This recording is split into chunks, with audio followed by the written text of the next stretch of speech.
começando mais um programa Perfil, começando mais uma semana das mulheres, afinal estamos no mês das mulheres e por isso a doutora Márcia Belin irá conversar conosco hoje sobre a saúde ocular feminina, quais as doenças que acontecem mais em mulheres, quais os cuidados, então tema fantástico, a doutora Márcia que é médica oftalmologista. Agora sim, começando então a nossa segunda-feira com o pé mais do que direito, vamos receber a médica oftalmologista Márcia Belin Vargas, toda bonita, toda produzida. Obrigada. Em primeiro lugar, feliz mês da mulher. Mês da mulher. Não pude vir semana passada, mas o mês da mulher continua. A gente pode continuar falando desse assunto, que é interessante, né? Aliás, a gente pode falar o ano inteiro, né? Sempre. Bom, mês de março, mês da mulher, quais são aquelas doenças oculares predominantes na mulher? Bom, então a gente vai começar com um dado muito interessante, Cris. Que 2/3 dos cegos do mundo são mulheres, né? Então a maioria dos cegos são do sexo feminino. E é uma coisa que não é assim de senso comum, a maioria das pessoas não sabe sobre isso, né? Eu também, quando fui dar uma olhada, fiquei surpresa, né? Assim, nossa, mas por quê? Mas por quê? O que acontece com a gente, que é mulher, que já tem um monte de menopausa, um monte de vida atribulada, dupla jornada, e mais isso ainda, né? Mais isso ainda. Menstruação. Nossa senhora, é tanta coisa. E aí, lendo sobre, eu vi que, claro, principal motivo, que é bom, nós vivemos mais que os homens. Até aí tudo bem, a gente então, aceita como a gente título. vive mais que os homens, a gente tem maior probabilidade de ter as doenças degenerativas da idade. Que vão acontecer depois de determinada idade. Em que média essa determinada idade, assim? As doenças degenerativas ocorrem a partir dos 50 anos. E como nós, mulheres, temos toda essa questão hormonal, né? Então, quando entra na menopausa, a baixa hormonal vai trazendo várias consequências, inclusive ao olho. A gente já abordou um dos principais, que não vamos abordar de novo, o pessoal pode ir lá no YouTube achar, que era o olho seco, né? Que é o principal, né? Que caracteriza mais a mulher até do que o homem. Mas a gente tem também na mulher uma prevalência maior de doenças autoimunes, né? Os reumatismos, as artrites, o lúpus. E essas doenças autoimunes que a gente tem, mais o sexo feminino, elas podem se complicar, né? Quer seja com inflamações dentro do olho, que então por isso pode levar a cegueira, quer seja o uso das medicações que essas doenças exigem, né? Que é o corticoide, adiantando a catarata, né? A mulher tem mais diabetes até do que homens. A gente vê mais mulheres diabéticas porque tem toda uma alteração que vem também da parte hormonal, né? De todas as alterações que no momento que começa a alteração hormonal, não é só estrógeno e progesterona. Muito mais do que isso, né? É muito hormônio, mulher, né? É multi-hormonal. Ela tem oscilações hormonais muito intensas a vida toda, desde que menstrua, né? Desde que vira mulher, né? Desde que vira mulher, a mulher é oscilação de hormônio, é a gestação, que também implica em alterações durante a gestação, na visão da mulher, né? Nossa, mas olha, é uma coisa impressionante, porque o fato de nós vivermos mais e serem doenças degenerativas, até realmente é compreensível. Agora, toda essa questão hormonal podendo desenvolver tantas outras coisas e, sinceramente, perdoe-me a ignorância, eu nunca fiz relação com questão hormonal e saúde ocular e acredito que um grande número de pessoas também não faça. Então, é importantíssimo esses dados, todas essas informações que tu está nos trazendo. Então, quer dizer que a mulher, quando chega, 50 anos, é a idade da menopausa, é a idade de todas as transformações hormonais e também uma idade em que ela fica suscetível a todos esses problemas oculares. A mais doenças oculares. Glaucoma, inclusive, também é mais evidente nas mulheres. Mesmo que ela não tenha tido nenhum destes sinais antes? Não, por isso que é importante fazer a avaliação oftalmológica, mesmo que não sinta nada. É um pouco mais difícil, porque quando vem essa idade, também a gente começa a não enxergar muito de perto. Mas muitas vezes esse é o primeiro contato com o oftalmologista, quando a visão não está boa. E não deveria ser assim. É a gente tem que fazer a prevenção, né? Não é uma coisa assim, ai, nossa, agora eu vou no oftalmo porque eu não tô enxergando. Não, a gente tem que pensar preventivamente. Eu vou ir ao oftalmo para ver como é que tá a minha saúde ocular, para ver como é que tá a pressão do meu olho, para ver como é que é o meu fundo de olho. Não é muito a cultura do brasileiro essa medida preventiva, né? Que é essa visão da saúde integral, onde nós tratamos a saúde e não a doença. Mas o brasileiro espera, por uma questão cultural também, chegar à doença para daí fazer o tratamento, né? Quais são os sinais, assim, doutora Márcia, que a pessoa já deve prestar atenção, além de, já não estou enxergando? A pessoa pode ter uma visão normal e começa a apresentar um pouquinho de dificuldade para enxergar de perto. Ou nem é. Vamos falar de novo em mulher. Tá. Né? A gente, mulher às vezes também tem que trabalhar em casa, tem que limpar. Então a gente tem mais contato com produtos químicos. Sim. Voláteis, às vezes que a gente leva a mão no olho. Então a mulher tem uma incidência de mais astigmatismo do que homens. Porque elas manipulam mais os olhos. Quer seja porque coçou um pouquinho, que estava lá limpando com alguma coisa, teve alguma alergia, ou quer seja até por produtos para ficar mais bonita, a maquiagem. Então isso vai levando ela a ter mais motivos para ter mais alterações oculares do que o homem. Né? As alterações de pálpebra, às vezes, as bolinhas que inflamam, a coceirinha, os cílios, queda de cílios, coisas assim, por essa questão tanto hormonal como que a gente usa mais produtos, né? Mais produtos na parte dos olhos. Agora, quais são aqueles sinais e quais são os cuidados, assim, para quem ainda não teve problema ou já está sentindo algum problema? Tu falou sobre a maquiagem, por exemplo. Às vezes a gente atribui a responsabilidade ao rímel, por exemplo, né? A marca da sombra ou do rímel que está causando uma alergia, e aí a pessoa fica substituindo marcas, achando que é a marca que está causando alguma reação, até descobrir ou pensar na possibilidade de ser o seu olho que está com algum problema, né? Mas é que isso é muito interessante, porque existem mesmo marcas e marcas, né? Sim. E também existe a contaminação do nosso produto, né? Às vezes a gente não olha prazo de validade, tem aquela maquiagem lá que quase não usa, não se maquia, de repente vai lá e tá um pouco sequinho, bota alguma coisinha ali dentro, para dar uma ajeitadinha, quem nunca, né? Quem nunca? Sim. Rímel também é um fator bem complicado, porque a mulherada gosta de rímel à prova d'água. Sim, é ruim? É ruim pro olho, porque tem muita gordura naquilo para ficar à prova d'água, né? Porque se nem a água tira, então socorro de Jesus, né? Sim. Aquilo fica ali, fica grudado nos cílios. Às vezes mesmo quando tu tira, não tira muito bem. Rímel é lindo, sou a favor do rímel, mas é legal ser o comum, sem ser a prova d'água. E vai ser melhor pro olho. A Maybelline lançou um produto, até foi a Tainá, maravilhosa maquiadora, que me indicou, a lindíssima, que fala sobre que esse rímel tu tira ao lavar o rosto. Sim, eu ouvi quando tu entrevistaste. Eu fiquei curiosíssima pra comprar. Eu comprei logo depois que ela falou, comprei, só que a Valentina conseguiu sumir com ele, eu preciso ir comprar de novo. Mas tu passou a maquiagem, a gente, óbvio, vai ter que passar demaquilante, lavar com sabonete, mas só de fazer isso com a água, de limpar, ele já some dos teus olhos. Então tu não precisa ficar passando aquele... Porque às vezes a gente passa um demaquilante, aquilo pode entrar um pouquinho pro olho. Mas aí, doutora Márcia, quando tu nos fala do rímel, e os cílios, não é mais cílios postiços que fala, né? Um outro nome aí. Alongamento de cílios. Que, obviamente, nós temos profissionais maravilhosos, com colas específicas, com proteção para os olhos, mas muitas vezes as profissionais podem não estar tão capacitadas e não ter produtos tão específicos.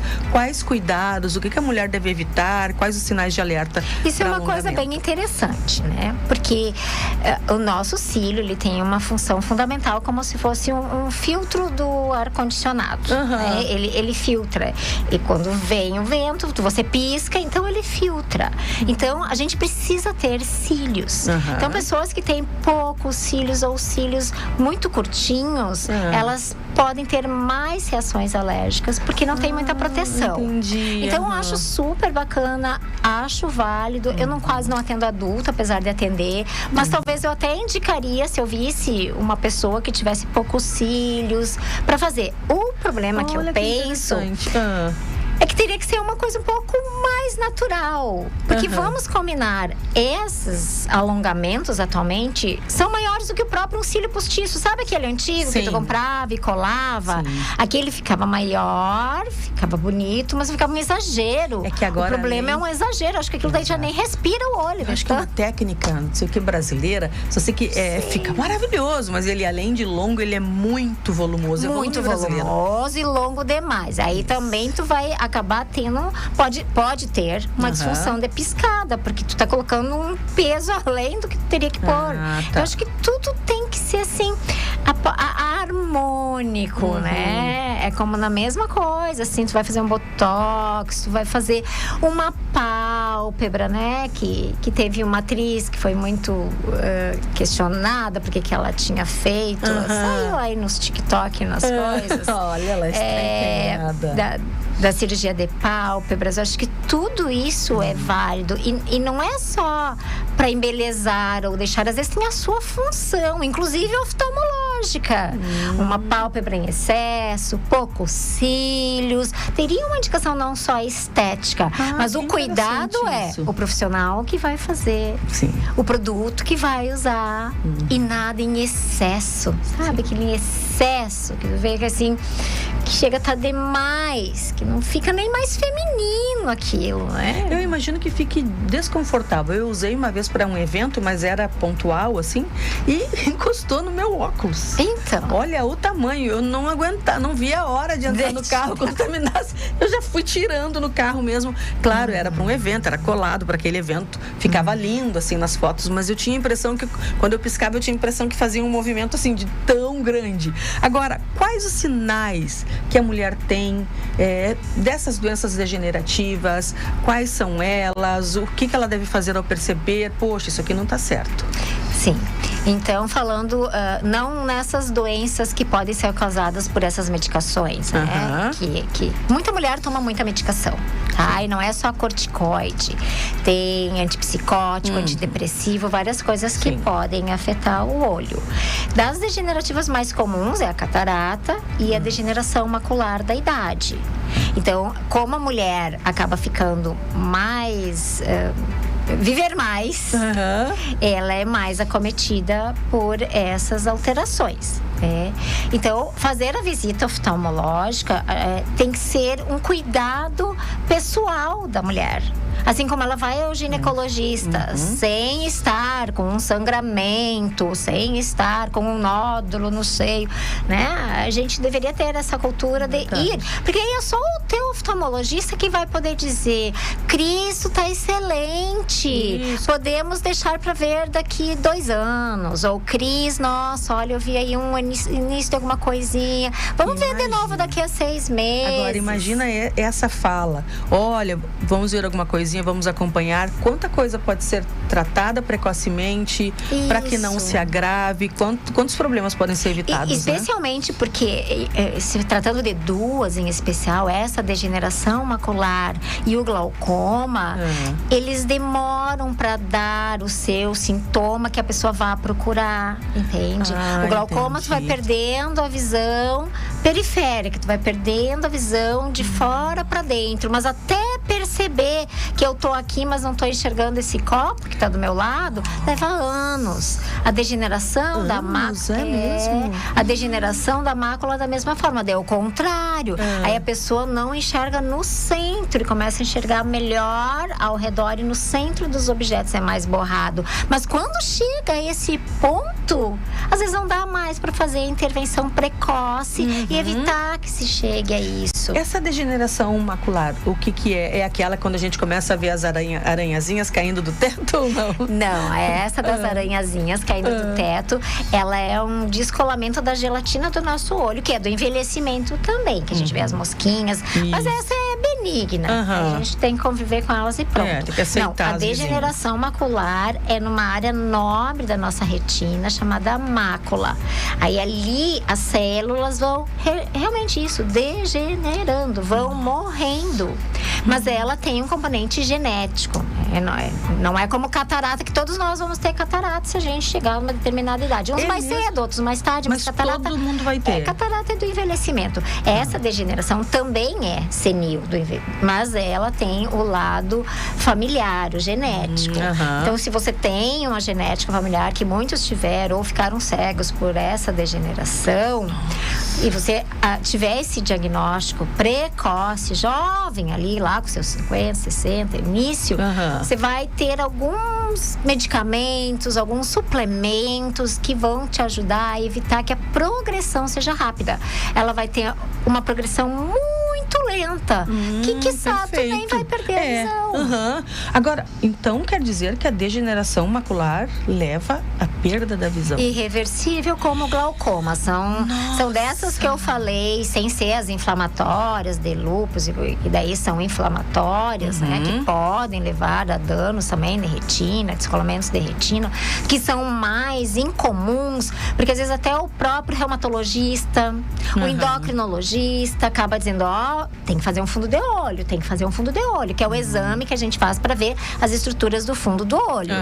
Mas às vezes aquela pessoa que quase não vai, que tem a tendência a essa degeneração macular, mas é uma pessoa saudável, não toma medicamentos, não vai quase em médico, de repente ela só vai chegar lá, nossa, eu não enxergo mais direito, aí vai, troca aqueles negocinhos do melhor esse ou aquele, que o paciente fica doido com aquilo, e nada melhora, vamos dilatar, vamos ver o fundo do olho, e aí tem essa surpresa desagradável, depois não tem mais o que fazer.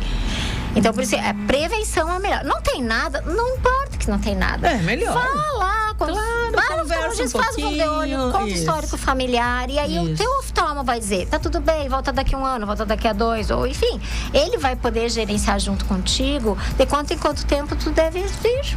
Agora, como realmente tu estava falando, eu fiquei pensando, a mulher, via de regra, assim, a maior parte das mulheres, elas falam, não fui no ginecologista esse ano ainda. É como se fosse a única visita anual necessária.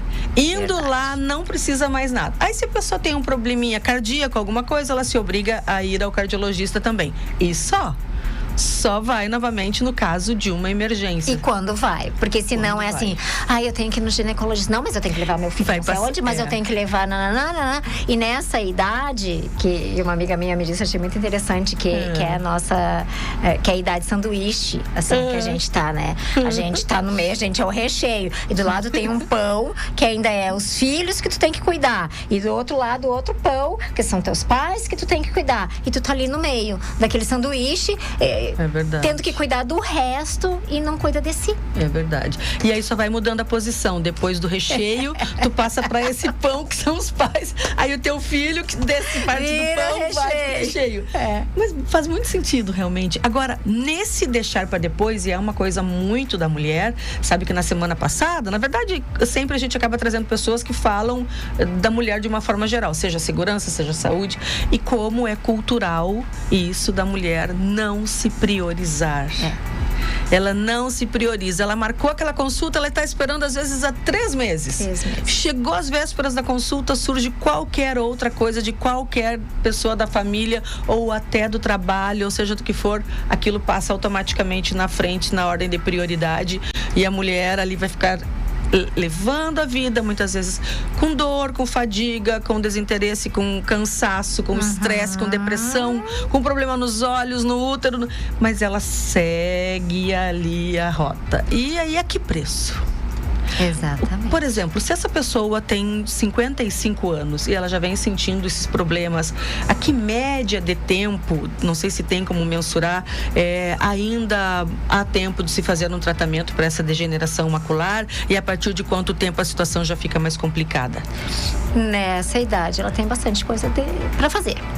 Tem ainda, tá. Porque ela é progressiva, mas é como o glaucoma, é gradativamente progressivo. Mas se tu já pega, às vezes lá 65, 70 anos, já tá tarde. E hoje a gente sabe que a gente vai viver bastante. Então, hoje em dia, 65 anos é muito jovem. Né? Então, tu falaste que no centro, a visão vai ficando mais comprometida no centro do objeto. Tá olhando um objeto e o centro tá mais borrado do que a lateral. Diferente do glaucoma. É muito bom tu falar isso, porque de repente... E a catarata borra tudo daí, né? A catarata borra tudo. Mas dentre essas duas degenerativas, a catarata é tranquila. A catarata porque tu faz cirurgia. Faz uma cirurgia, tá novo em folha. Então, quer dizer que quem está nos assistindo é um sinal para que ele preste atenção, pegar um objeto na sua frente e olhar. Não, porque daí nesse momento já vai estar avançado. Tá. Não, ele tem que, na verdade, sempre a pessoa tem que saber o seu histórico familiar. Tá. E eu noto como às vezes eu faço sempre essa pergunta: tem alguém isso, tem alguém aquilo? E as pessoas ficam pensando. Parece que antigamente não se falava sobre isso. Ou era velado, ou a pessoa era cega e não sabia por quê. Mas é importante você fazer uma investigação se tem casos de pessoas que foram levadas à cegueira na família. Se não sabe qual que é a doença que levou à cegueira, tem que procurar um oftalmologista. Às vezes mesmo que tu diz assim: olha, eu tive um tio cego, mas eu não sei por que ele ficou cego. É um alerta para ir procurar. Principalmente se você sabe que tem histórico familiar, porque a gente sabe que a genética é soberana nessas doenças. É mesmo? É tanto assim, se tiver um caso na família... A probabilidade de repercutir é muito maior. Na degeneração macular, especialmente, o glaucoma, existe os glaucomas aleatórios, quer dizer, a pessoa não tem ninguém na família, mas a degeneração, sim. Mas se você tem alguém com glaucoma na família, a probabilidade de você ter é maior. Agora, olha o quanto é importante isso que tu está nos falando, porque sempre que eu fico ouvindo meu convidado aqui, eu fico me imaginando, escutando ou assistindo, e eu diria: nossa, eu fiquei sabendo nessa entrevista, porque eu não sabia. Tu está nos trazendo informações que, não sei por qual razão, a saúde ocular ainda não é alvo, não é tema. É que a saúde ocular é igual a óculos. Você é o oculista, né? Eu vou lá no oculista. No oculista. Né? Então é como se claro, sim, quando você é um oftalmologista geral, que nem eu, sim, 90% das pessoas vão lá porque tem problemas de visão corrigíveis com óculos. Aí os especialistas já não, porque já direciona, né? Sim. Mas e os 10%?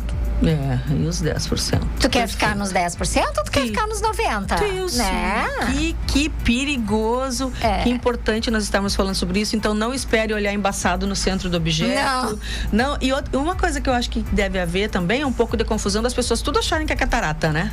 Sim. Né? Minha visão não tá boa, é catarata. As pessoas já dão, elas dizem o problema e elas já dão o diagnóstico. E falando em mulher... Vamos cuidar dos nossos hormônios, né? Porque eles são muito importantes, inclusive para o olho. Essa, gente, foi a notícia do dia, porque olha, realmente... É um casamento, assim, tem várias áreas que fazem um casamento lindo com a oftalmologia. Gente, perfeito. Bom, tu vai ficar conosco no próximo bloco, né? Nós temos muito mais assuntos. Nós vamos falar, inclusive, sobre dicas caseiras oftalmológicas, né, doutora Márcia? Nós vamos continuar falando aqui sobre a saúde da mulher, saúde ocular da mulher tão necessária. E, gente, vamos falar a verdade, a gente relega a segundo plano. Não sei por qual razão.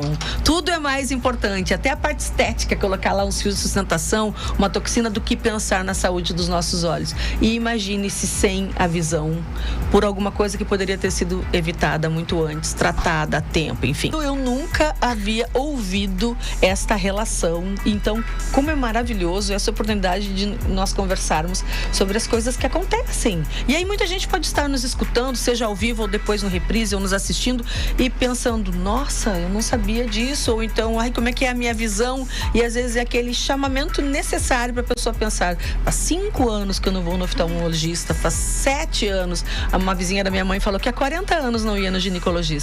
Apenas 40 anos. Teve muita sorte até agora, né? Mas, doutora Márcia, queria te perguntar o seguinte, tu nos trouxe, então, essa relação hormônio-mulher, e tem algumas perguntas para te perguntar. Quais são os fatores de risco específicos para doenças oculares em mulheres? Além do fato dela ser mulher. É que o fator de risco maior, assim, é realmente a parte da diabetes, hipertensão e a questão hormonal. Mas principalmente diabetes e hipertensão. Que a gente sabe que tem mais em mulheres e que às vezes é difícil o tratamento na mulher, porque soma também às vezes um hipotireoidismo, soma-se várias coisas, soma-se que a mulher precisa ter tempo para se alimentar melhor, ela precisa ter tempo, se dedicar ao exercício físico.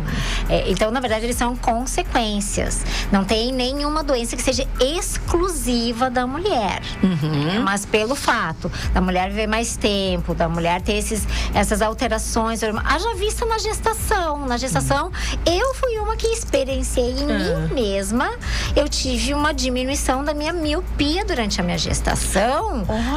Devido às minhas alterações hormonais, progesterona alta, estrogênio. Eu comecei a enxergar sem meus óculos quando eu estava grávida. Por isso que a gente sempre fala que não pode fazer troca de óculos enquanto está gestante, e que é normal, devido às alterações hormonais. Tem dia que a gestante diz que está com um foco melhor de visão, outro está mais embaçado. A gestante fica também com mais alteração do filme lacrimal.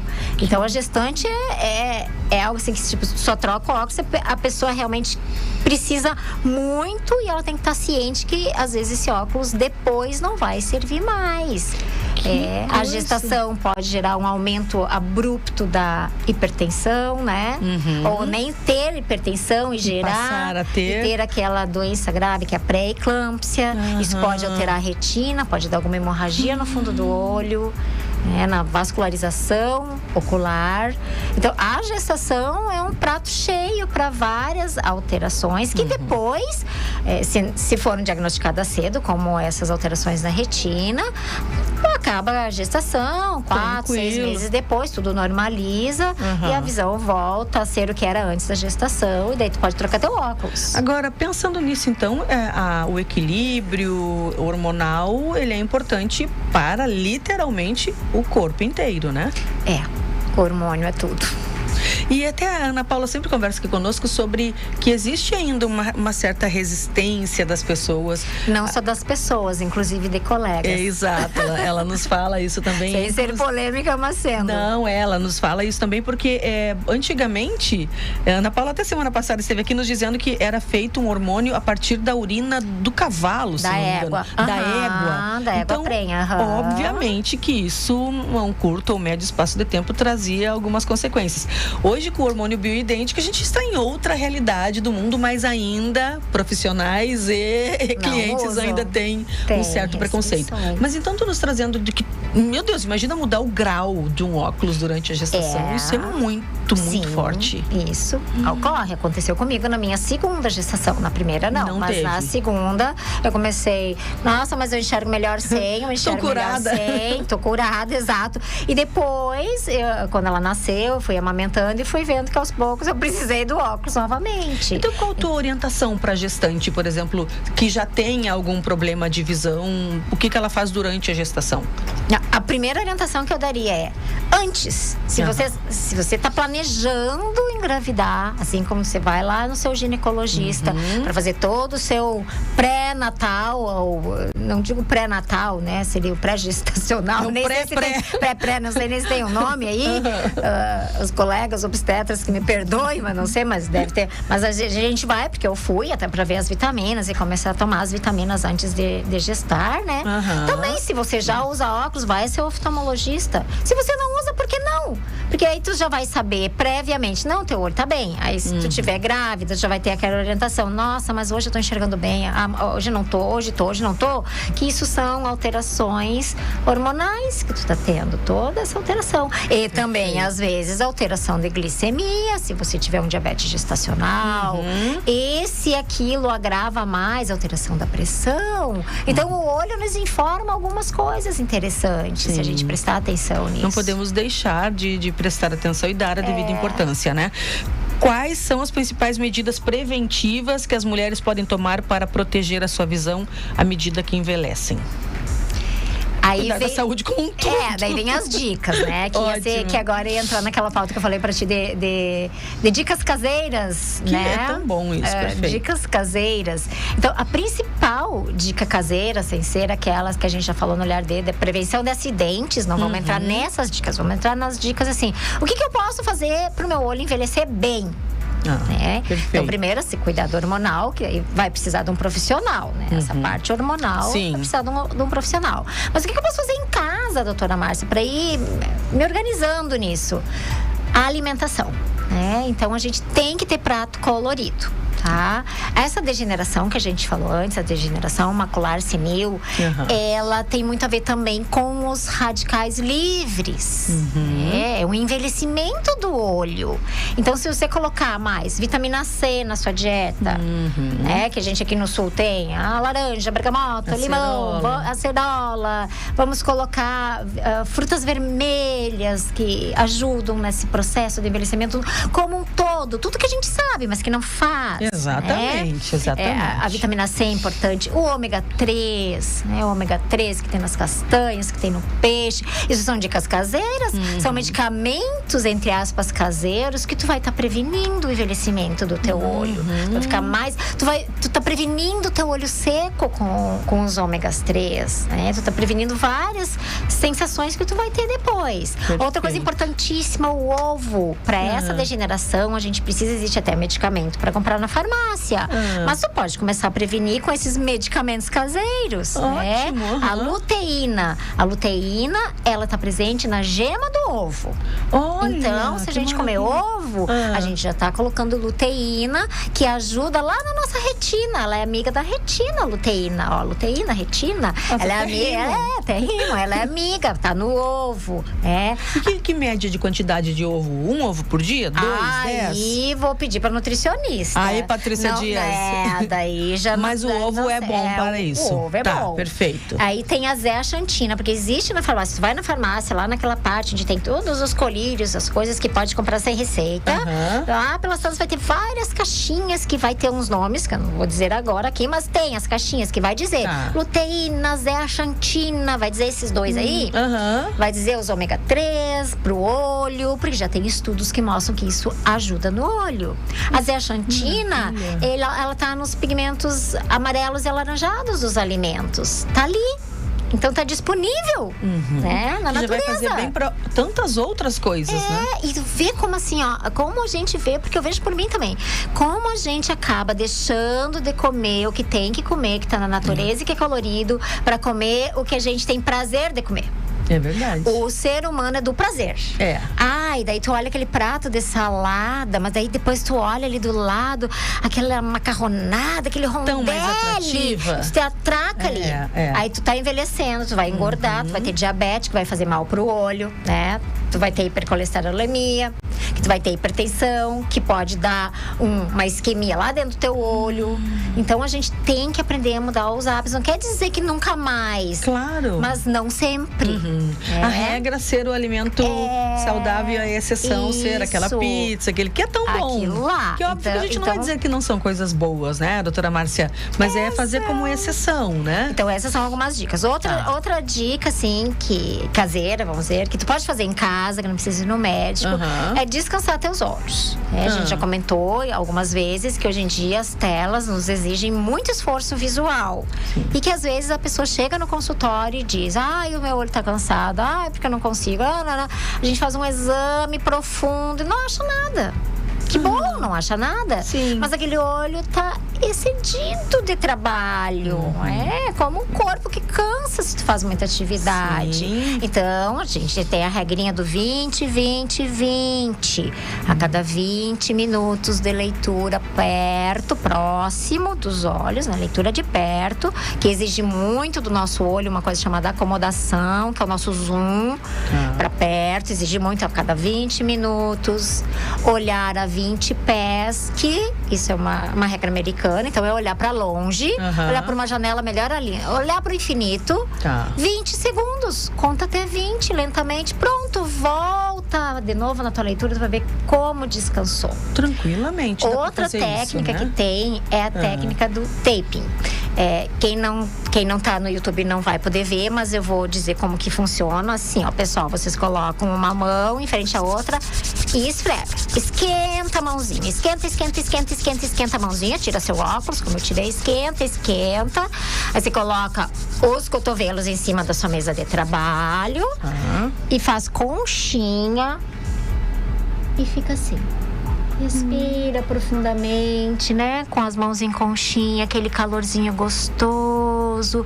Fica ali, se dá um minutinho, de olhinhos fechados. Quando voltar, que maravilha. Descansou? Pode trabalhar mais um tempo. Maravilhoso para descansar os olhos. Eu fiquei olhando ela fazer assim e fiquei pensando, por que ela é considerada uma pediatra oftalmológica, oftalmo tão maravilhosa?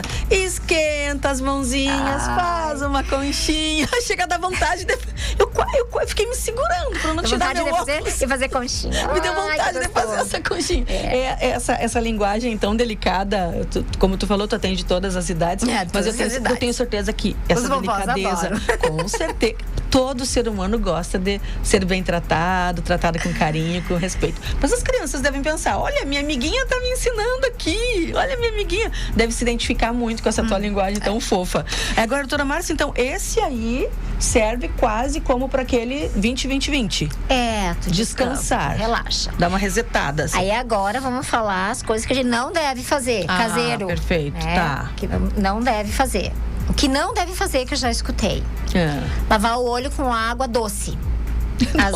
Água com açúcar. Onde é que as pessoas inventam essas coisas? Assim, por exemplo, principalmente quando tá com o olho vermelho, né? A pessoa tá com o olho vermelho, talvez no início de uma conjuntivite ou até uma conjuntivite alérgica, e daí chega no consultório e eu pergunto, fez alguma coisa?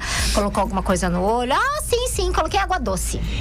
Água doce, às vezes tem pessoas que já ouviram falar da tal da babosa. Gente, isso aí não se coloca nos olhos, né? Não pode colocar, pode causar queimadura. A água doce é uma solução hiperosmótica. Então ela vai como a água do sal, que a gente comentou nos cuidados no verão.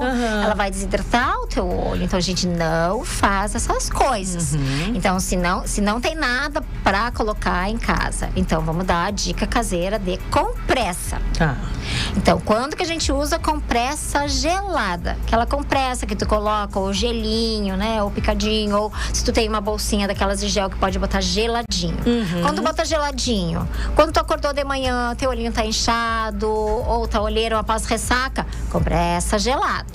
Ótimo. Quando tá começando aquele olho vermelho, que tu ainda não sabe se é uma conjuntivite alérgica ou é uma conjuntivite mesmo, e tu ainda não consegue ir no oftalmologista e o teu olhinho tá vermelho, compressa gelada também. Ótimo. Isso. A compressa gelada pro paciente que tem conjuntivite alérgica é um santo de um remédio. Olha, é mesmo? Porque a gente já conversou que não pode coçar os olhos. Que coçar os olhos, já falei que as mulheres têm mais astigmatismo que os homens, porque elas coçam mais os olhos. A criança que coça os olhos tem mais astigmatismo. E o astigmatismo, ele pode causar uma alteração, de repente, um gene lá, e dá o ceratocone, que é algo mais grave. Então, compressa gelada. Quando que uso compressa quente, então? Compressa quente. Compressa quente é um quente, assim, não é um morninho. É um quente um pouco maior que a tua temperatura do corpo. Tua temperatura em torno de 36, então é uns 40 graus. Né?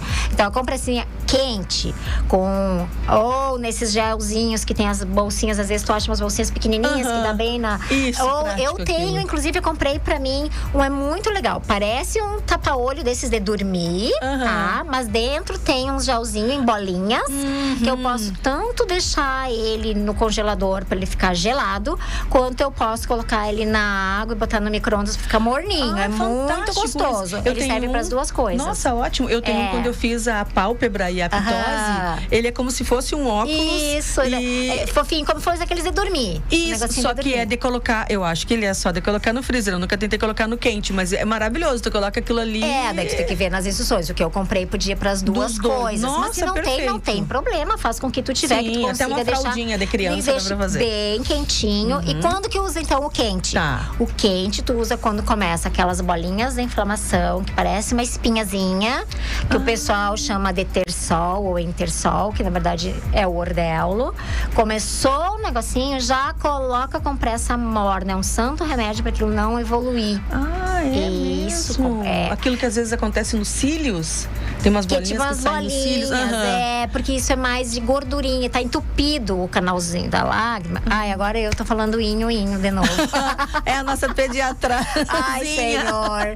Tá. Não, mas é muito bonitinho isso. Tô sempre achando que eu tô com uma criança na minha frente. Eu fui fazer um exame hoje de veias, artérias, e o médico falava assim, vira o pescocinho, vira o rostinho. Amor, então não sou só eu. Não, claro que não. Isso é delicadeza. Ele não era pediatra, né? Não. Então tá, tu salva. Até eu acho que ele atende muito mais adulto. Ai, tu salva, que bom. Mas é tão bonitinho. Ninguém nunca vai ser ofendido de ser tratado pelo ninho, porque é fofinho, né?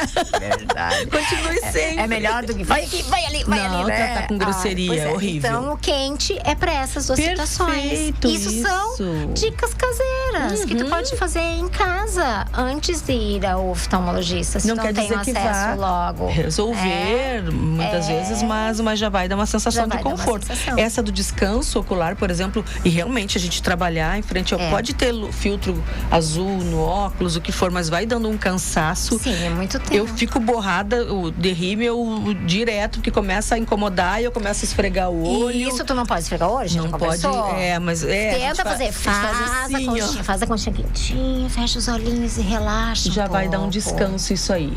Agora, soro fisiológico pode ser usado nos olhos ou não? O soro fisiológico já foi muito usado no passado, né? A gente não tinha tantas lágrimas. O soro fisiológico, o que ele é? Ele é uma solução que tem 0,9%, ela é salina.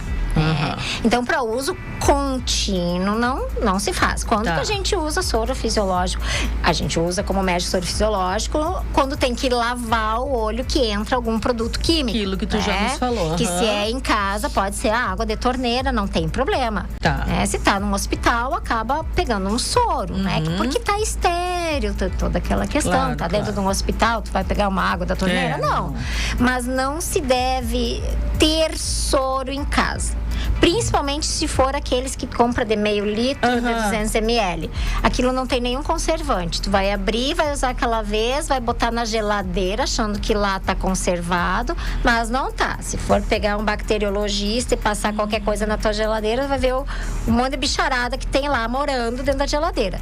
Então, se a pessoa precisa e gosta de ter para uma emergência... Lavagem nasal, aí é outra história, né?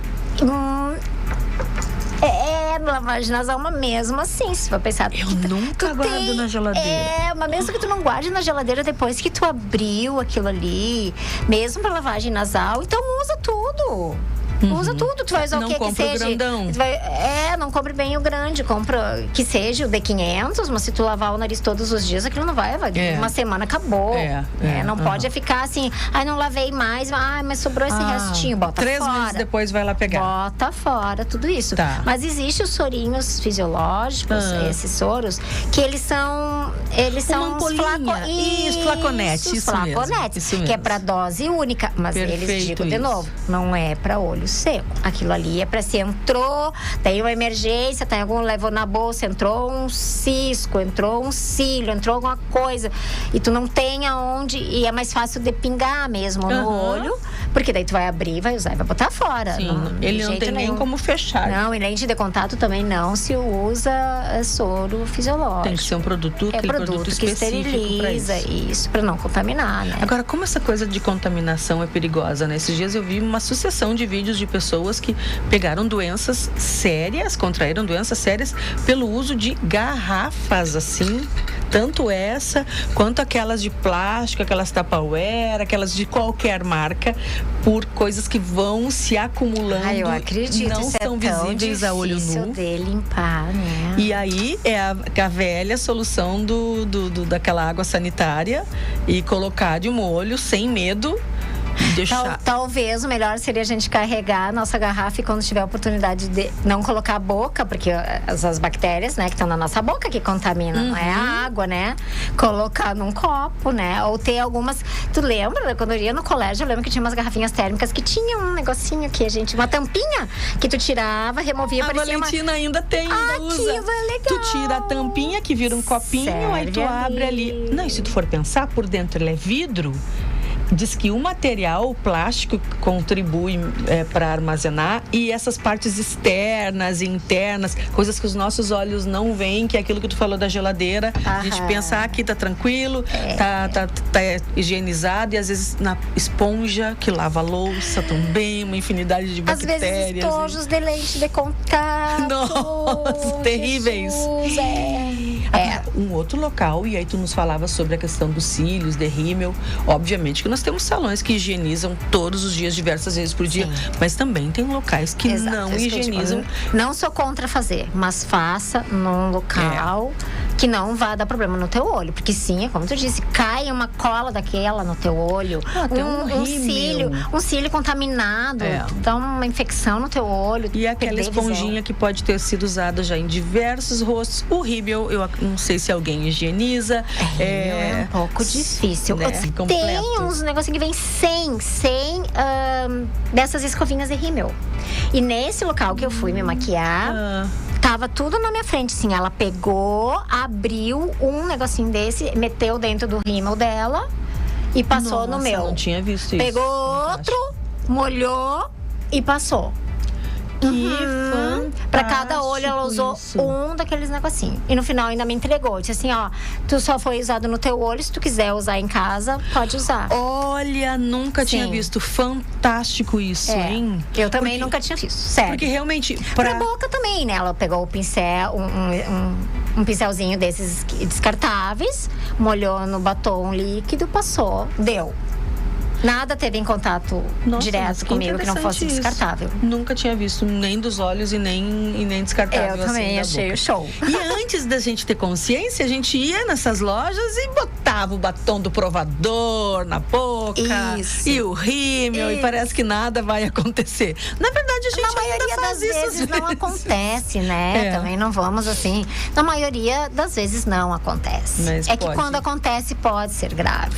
E aí a pessoa vai pensar, por que não tomou os cuidados? Como eu, esse final de semana, comecei a limpar as garrafas de forma correta, vendo esse vídeo dessa doença que a pessoa demorou muito tempo para ter o diagnóstico e para saber a causa, né?